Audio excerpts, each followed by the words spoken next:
And good day, everybody. It's Brother Chris again. And just like last week's show, I actually have Jillian on. What we started talking about, though, is about her driving out west from Ontario. That's Eastern Standard Time, out to Pacific Time, and that was going actually out to British Columbia. I do say thank you very much for Jillian to be actually back on, and Jillian will be more on than usual, unless we have special guests. Now, special guest, though, Gypsy Lady Evil will be back actually on only for special guests, but Jillian will be actually on a lot more. So you guys get to hear Jillian and get to hear how punky she is. Not punky, but sorry, spunky. Yes, so again, those will be right back after this quick commercial break, and stay tuned. Follow us here at Haunting Live, and we are honored to have a brand new co-host on our shows now. Yolanta Mary introduces people to the show and discusses different topics on the show. So we're really happy to have her here this season. So go check out our brand new episodes. Alrighty, so yeah, we're back again, and like what I said just before commercial break, though, that we were starting talking to Jillian last week to do with driving actually out west. Now, what we're going to do today, though, is we're going to be talking about hot spots to check out while you're actually on the journey. Here in Ontario, though, what I would say, though, is if you're leaving from the southern portion, like, say, Toronto area, without taking the ferry, I know Jillian loves to take the ferry, but basically, though, there's a lot of spaces to check out, actually, on the drive out. Now, if you're going to leave from Toronto, you're going to head up the 400, and that turns into Highway 69. Not 69, it's the other stuff, but Highway 69. And the first location that we're going to look at just before that is Parry Sound. Now, Parry Sound has a little spot, though, that you can pull off. You can see it if you're coming from the south end, and it's called Lick's. Lick's Restaurant. There's a diner there. There's a Tim Hortons, and also a gas station there. And if you're into boating, it's also a great location to check out. We usually stop off there right whenever I'm heading up to Northern Ontario to see my in-laws, and yeah, it's a good location, the rest stop, especially if you have kids and if you want them to do extra, get out there, get running around. It's a great location. Our next location, though, we're going to go up to is actually off of Highway 69, and that there's with the French River. It's called the Trading Post area. Now, the Trading Post, though, is a store, pretty nice. So it's on the left-hand side, and there's like, again, those washrooms there. There is also a little restaurant. It's usually quite busy, though, but if you drive down a little bit further down the road, so you're off of Highway 69, you're going to drive down approximately 1 kilometer to 2 kilometers, not that far away. There is a bridge there. Now, this bridge, though, is metal, but it goes over top of the French River itself. Now, it is up quite high. It's a beautiful scenery, and it is the French River National Park location. They also have, if you're into the Indigenous community, they also have powwows there. They also have a TP standing there year-round, and a whole bunch of other stuff. So last time I was up there was with my sibling, and we heard a spirit talking. You have to be more in tune with your spiritual side and with the spirits all together. We actually heard somebody speaking, and nobody was around at all. But yes, we're going to go up. So we're going to leave the French area. We're going to drop more. We're going to go up to Sudbury. Now, Sudbury is well known for nickels. They do a lot of mining there, but the nickels are actually found in Sudbury. And you can't miss Sudbury at all. The reason why is because you see a lot of stacks there of smoke, and this is for the mining location. So if you're ever in Sudbury, find the big nickel. One of Canada's great, actually. What would you say? One of the top tourist areas of Ontario, that's for sure. Yeah, yeah. And Dynamic Earth with the museum is there too. Yeah.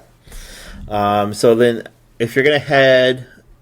So once you leave Sudbury, you're going to actually head basically west. And what you come into, though, is Espanola. Espanola, at times, though, it smells nice, but most times it does not. All depends on the way that the wind's blowing. It is a paper mill location. So right there is right where they make the paper, and what you're really smelling within the air, though, is directly the glue. After that, though, what we're going to do, though, is we're going to head over to, before we get to Sault Ste. Marie, on the left-hand side, it is the very first location of the War of 1812. Again, those Americans don't learn about the War of 1812 because they don't learn at all compared to Canadians. Canadians actually have higher education. But yeah, the War of 1812 started actually on St. Joseph Island. There is a fort there. And with the fort, though, the short and sweet, though, the Americans wanted to take over top of North America and take over Fort St. Joseph. So the British at that time went over to Fort Mackinac, took over Fort Mackinac in 1-8. The Americans were not happy, so they took over. They came back, fought against Fort St. Joseph, and they pretty much destroyed Fort St. Joseph. So the only thing that's there right now is ruins. There's a lot of energy there, and yeah. So after leaving St. Joseph, we're going to head up to Sault Ste. Marie. Now, Sault Ste. Marie, though, is well known for ships going through from Lake Superior down to Lake Huron. And that right there, you can actually check along the water there. A lot of shipping, though. And if you want to, go YouTube Live and type in Sault Ste. Marie, and you can be able to watch the ships go yearly up and down the river. Now, after that, though, what you're going to do is you're going to head north. You're going to stop off of Wawa. Wawa is well known for the largest Canadian goose statue. It's actually at the rest stop area, but yeah, I'd be able to check that out. And also check out Lake Superior right when you're traveling along the Lake Superior. After Wawa, what you're going to do, though, is what Jillian brought up last time, though, is White River. Now, White River, though, is right where Winnie the Pooh, not from England, but he is Canadian, right where Winnie the Pooh was actually captured. They have there a little monument there for Winnie the Pooh, and Winnie the Pooh is done up like how Walt Disney actually has created him, and Winnie the Pooh is sitting actually on a tree log. It's a small community, and I mean small, though, is if you blink, though, you miss it. But if you need gas there, get some gas. The next location after that, which is pretty big, though, is Marathon. Marathon, though, is pretty good. It's a great location. It's off the highway, but if you're going to go down to downtown core, watch the road. The road is very steep to get downtown. There is a gas station right off the highway there, which is pretty good. And also there is, I think, a motel there. There's a few. Our next location, though, is just before Thunder Bay, the Terry Fox Monument.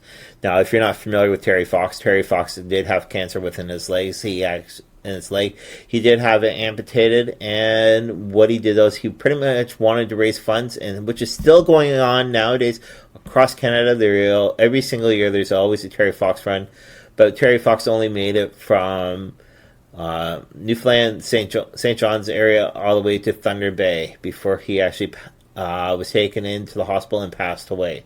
So double check actually the Terry Fox Monument there. There is mining also there, so if you're into amethyst mining, check out the sister mine. The sister mine, though, is quite far off the road, and it's a good mine, though. You get to go out there and you pick your own mine actually off the whatever they don't want, and from that there is pretty good. Now, Thunder Bay is well known for the sleeping giant. It's mountains, though, that look like a huge giant that's actually sleeping on their back. There is also a couple good locations to check out there. One of them, though, is it's called the Burger Place. It's the very first exit right from Terry Fox, though. You get off, cross over the Trans-Canada Highway, head down a block to 2 blocks roughly, and it's right on the corner. It's a burger place. They make their own burgers there. Really, really good. Now, Jillian actually was there, coming back. It was a very busy place. We were like sixth or eighth in line at the door. So I was quite surprised with how busy it was.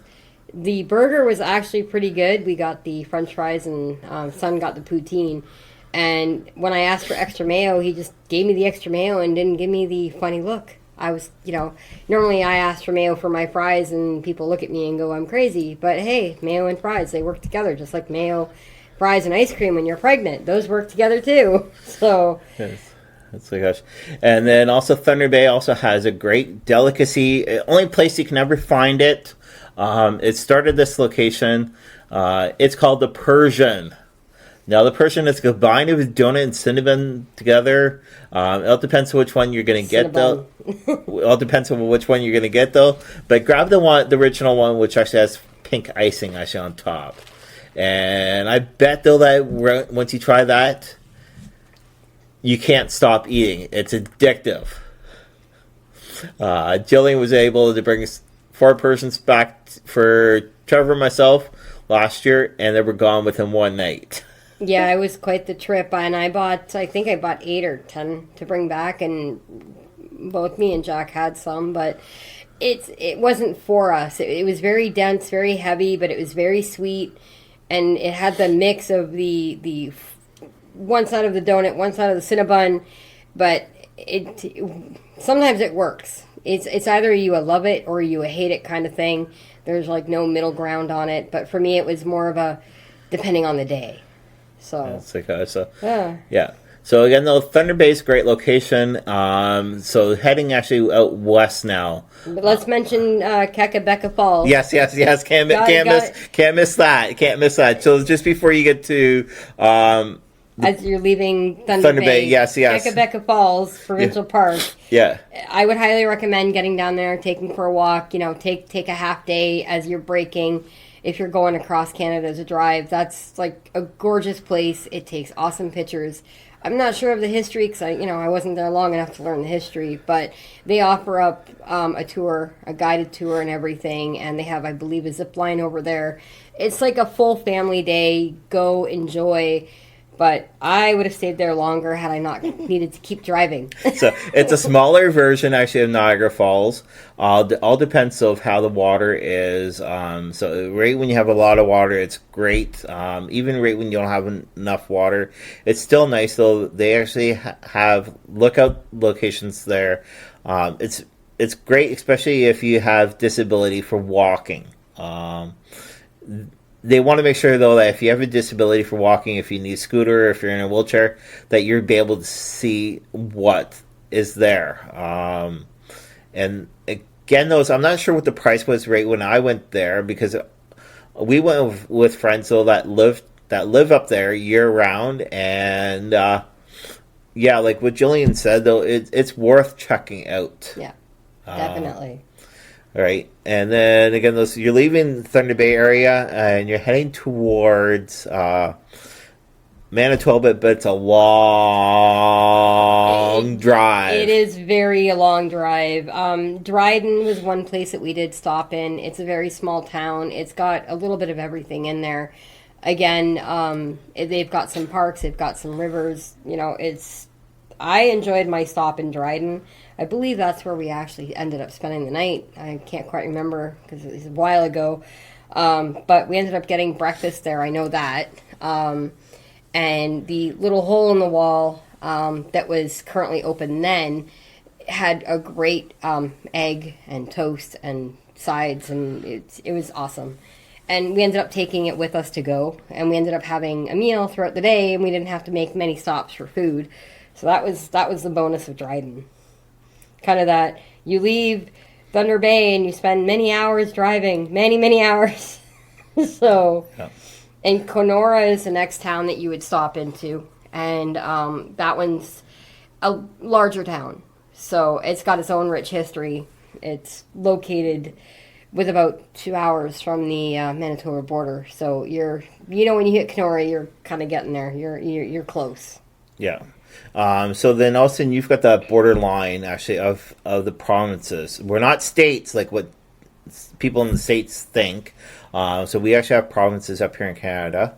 And now, actually going from Ontario to Manitoba, is there a sign there indicating about the time change, or is there not? If you're coming back from Manitoba, there's a time change.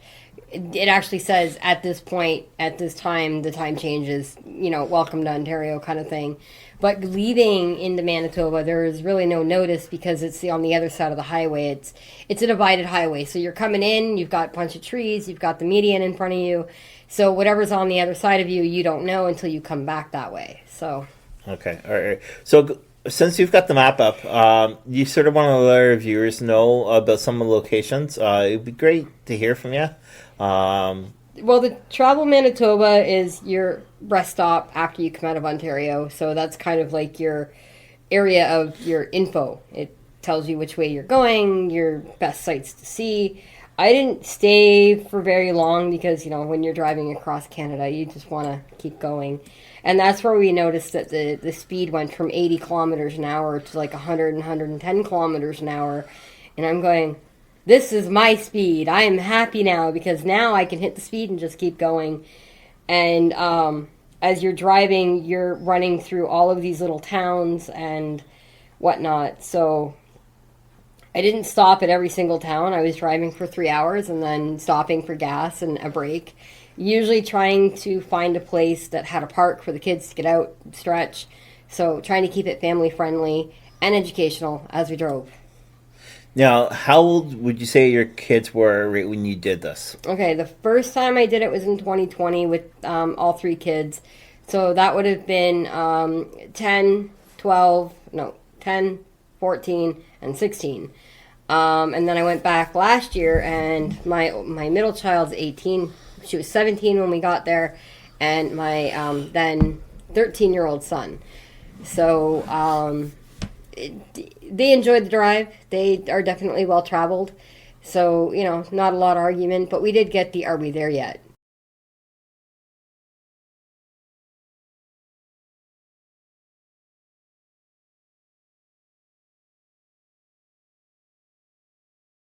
When we hit Manitoba, are we there yet? No, we still have 3 days to travel. So we're not there yet. Anybody says are we there yet, I'm going to smack you. And we didn't get another are we there yet until I hit Saskatchewan.